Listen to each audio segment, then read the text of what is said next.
बिस्मिल्लाहिर्रहमानिर्रहीम, अस्सलाम वालेकुम। एवन टीवी के न्यूज़ स्टूडियो से मैं हूं अली शबासी और मैं हूं आयशा हमीद। नजर डालते हैं हेडलाइंस की जानिब।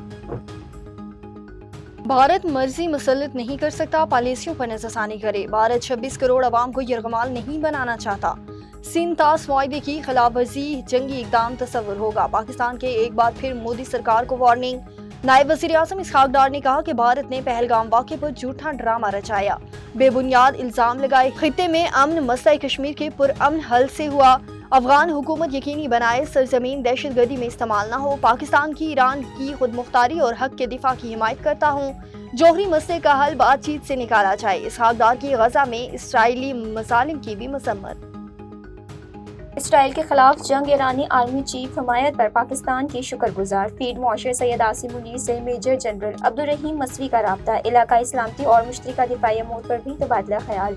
ईरानी आर्मी चीफ का सऊदी वज़ीर दिफा से भी टेलीफोनिक राब्ता। हमले की सूरत में मज़ीद सख्त जवाब देंगे। सऊदी वज़ीर दिफा ने कहा, जंग के खात्मे के लिए संजीदा कोशिशें की।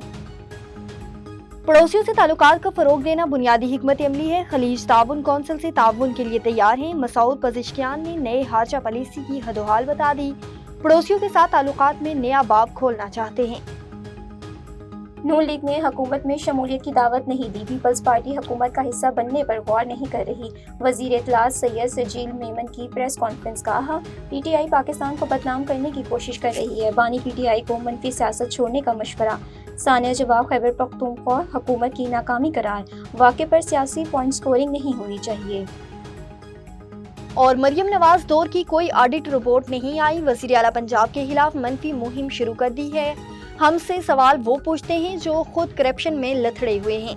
ऑडिट रिपोर्ट करप्शन करने वाले मौन सिलाही ने शेयर की थी। एक तो ये पढ़े लिखे नहीं, दूसरा कोशिश भी नहीं करते।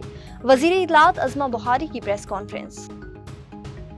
एवन टीवी के न्यूज़ स्टूडियो से फिलहाल इतना ही। मज़ीद किसी भी खबर से बाखबर रहने के लिए देखते रहिए एवन टीवी। A1 TV, सब पे नजर, अंदर की खबर।